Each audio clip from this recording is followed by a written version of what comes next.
Indomie, mie dari Indonesia. Kalau lo lapar jangan putus asa, solusinya MURAH. Rasanya gila. Oke, assalamualaikum warahmatullahi wabarakatuh. Perkenalkan, nama saya Muhammad Dafa Jaya Nugraha dengan NIM 2103160 dan kelas manajemen 3B. Di sini saya akan melakukan analisis produk Indomie, di mana ini untuk memenuhi tugas UAS manajemen pemasaran. Tanpa berlama-lama lagi, yuk langsung kita mulai. Nah, sebelum saya membacakan profil Indomie ini, ya siapa sih yang nggak tahu Indomie? Kayak setiap orang di Indonesia pasti pernah merasakan yang namanya Indomie. Sedang lapar atau sedang kepepet tidak ada uang, pasti makannya Indomie.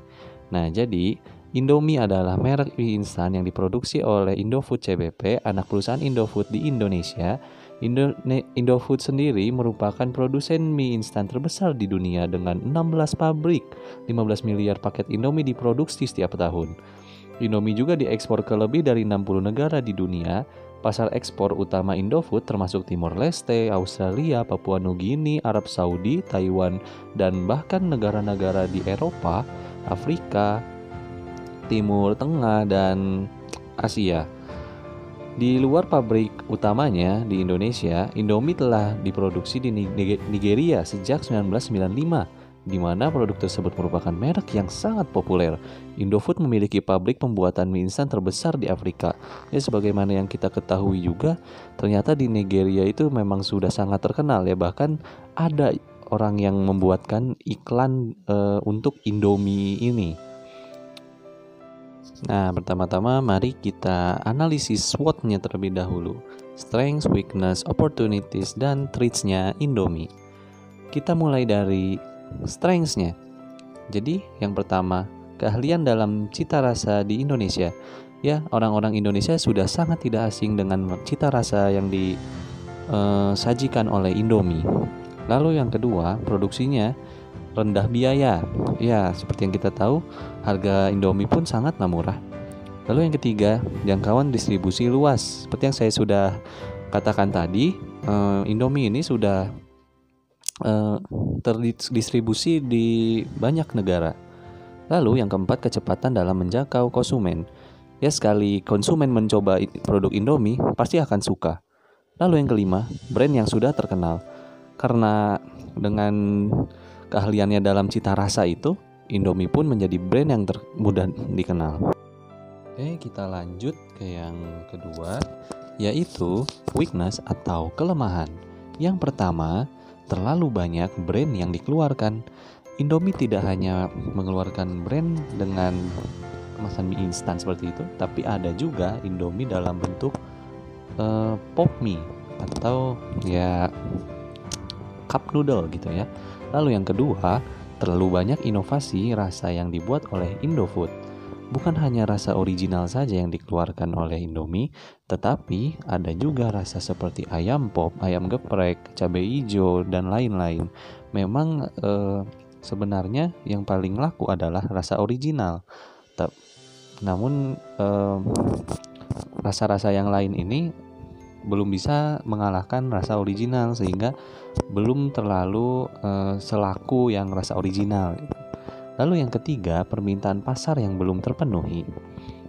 Lalu yang keempat, mengandung zat yang berbahaya bagi tubuh seperti MSG.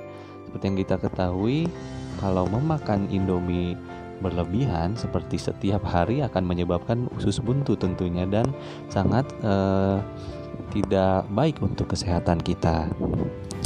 Oke, kita lanjut ke yang ketiga, yaitu opportunity atau peluang. Yang pertama, melakukan ekspansi ke luar negeri.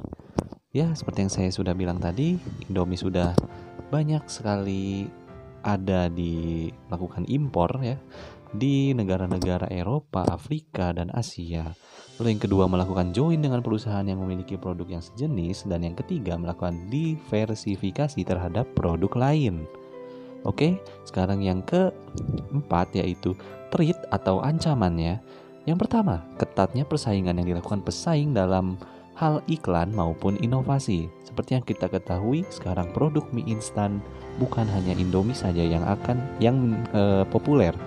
Banyak sekali produk-produk yang populer di kalangan kita saat ini ya. Lalu yang kedua, tidak fokus terhadap satu jenis produk.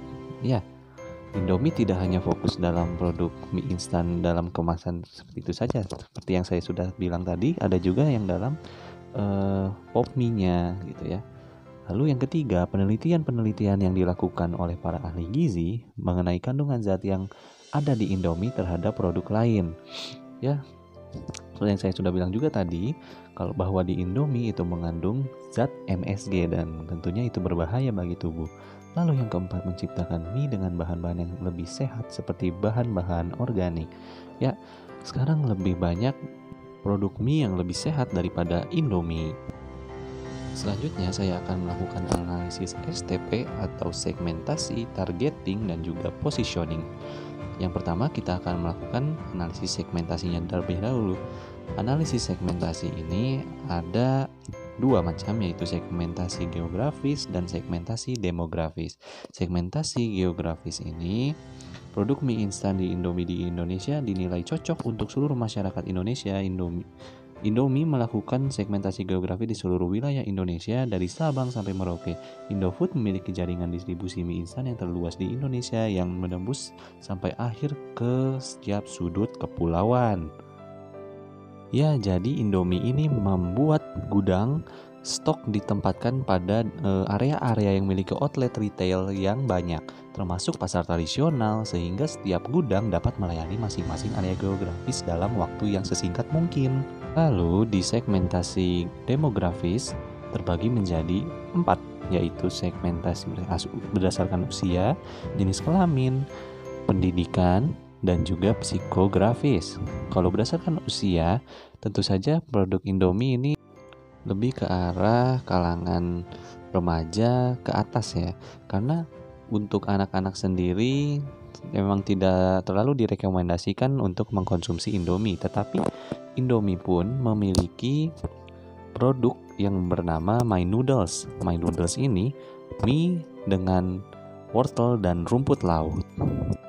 Untuk targeting sendiri, Indomie memiliki target pasar yaitu untuk semua umur kecuali bayi dan balita. Karena untuk bayi dan balita, produk Indomie My Noodles menjadi target pasarnya. Lalu untuk positioning sendiri, Indomie untuk saat ini merupakan market leader dalam medan persaingan berbagai produk mie instan di Indonesia. Posisinya yang kuat disebabkan oleh faktor Indomie sebagai produk mie instan yang pertama kali hadir di Indonesia, serta strategi promosi dan pemasaran yang gencar. Indomie sangat terkenal di Indonesia dan Nigeria. Positioning yang dilakukan PT Indofood dengan produk Indomie yaitu seperti perusahaan Indofood menanamkan produk mie instan Indomie di benak konsumen Indonesia bahwa produk Indomie merupakan mie asli dan milik Indonesia. Lalu mereka pun membuat tagline yaitu Indomie Seleraku, di mana setiap orang pasti sangat mudah untuk mengingatnya. Di Indonesia sendiri, sebutan Indomie sudah umum dijadikan istilah generik yang menunjuk kepada mie instan. Seperti kalau ditanya, kamu mau makan apa? Mau makan Indomie, padahal dia makannya mie sedap. Begitu. Oke, sekarang kita mulai menganalisis 4P, Product, Promotion, Price, dan juga Places. Yang pertama kita akan bahas produk. Jadi di sini Indofood menampilkan produk konsumen bermerek yang terdiri dari 4 divisi yaitu mie instan, bumbu penyedap makanan, makanan ringan dan nutrisi, dan makanan khusus, lengkap dengan detail produknya. Jadi brand name yang digunakan adalah Indomie. Satu bungkus Indomie standar memiliki massa 85 gram dan terdapat 2 saset berisi 5 bumbu-bumbuan yang disertakan, yaitu kecap manis, saus sambal, minyak palm, bubuk perasa, dan bawang goreng. Indomie juga tersedia dalam versi jumbo dengan massa 120 gram. Lalu, Indomie memiliki rasa yang sesuai dengan selera orang-orang di Indonesia. Indomie pun selalu berusaha memenuhi keinginan konsumen yang semakin banyak. Terbukti dengan semakin bertambahnya variasi produk Indomie, mulai dari mie goreng, mie kuah, lalu mie regional, mie dengan variasi rasa sesuai dengan masakan tradisional daerah-daerah di Indonesia, mie premium, serta mie jumbo. Selanjutnya kita akan melakukan analisis price atau harga. Indomie selain dapat dibeli per bungkus, dapat juga dibeli dengan paket 5 bungkus atau paket 1 karton atau 1 kardus berisi 30 atau 40 Indomie. Harga Indomie juga sangatlah murah dan terjangkau bagi semua kalangan masyarakat di Indonesia. Perbungkus Indomie hanya dihargai sekitar Rp1.350. Tidak heran, Indomie ini menjadi makanan bagi anak-anak kos dan juga makanan tanggal tua. Sekarang kita lanjut ke analisis promotion ataupun promosi. Jadi, Indomie saat ini berada pada posisi mature, sudah stabil, memiliki brand equity yang sangat kuat sehingga dapat bertahan sebagai top of mind merek mie instan. Pada tahap ini, Indomie tidak boleh lengah. Dalam artian, Indomie masih tetap harus mengadakan promosi untuk merimain customer-nya bahwa Indomie masih eksis dan selalu berinovasi untuk produk maupun strategi promosinya. Indomie sempat direbut pangsa pasarnya oleh mie sedap, muncul tahun 2003, sehingga pangsa pasar Indomie menurun. Meskipun masih tetap menguasai sebagian besar pasar, sejak saat itu, menyadari bahwa mie sedap merupakan pesaing yang cukup kuat, Indomie mulai bangkit dari tidur panjangnya. Indomie mulai gencar beriklan lagi. Indomie menggunakan endorse artis terkenal seperti Tiga Diva, Gita Gutawa, maupun non-artis seperti remaja ataupun pelajar. Indomie juga semakin mengukuhkan bahwa dia masih menjadi mie instan nomor 1 di Indonesia. Indomie mengadakan acara Indomie Jingle Dare untuk para pelajar SMA yang bertujuan untuk lebih memodernisasi jinglenya.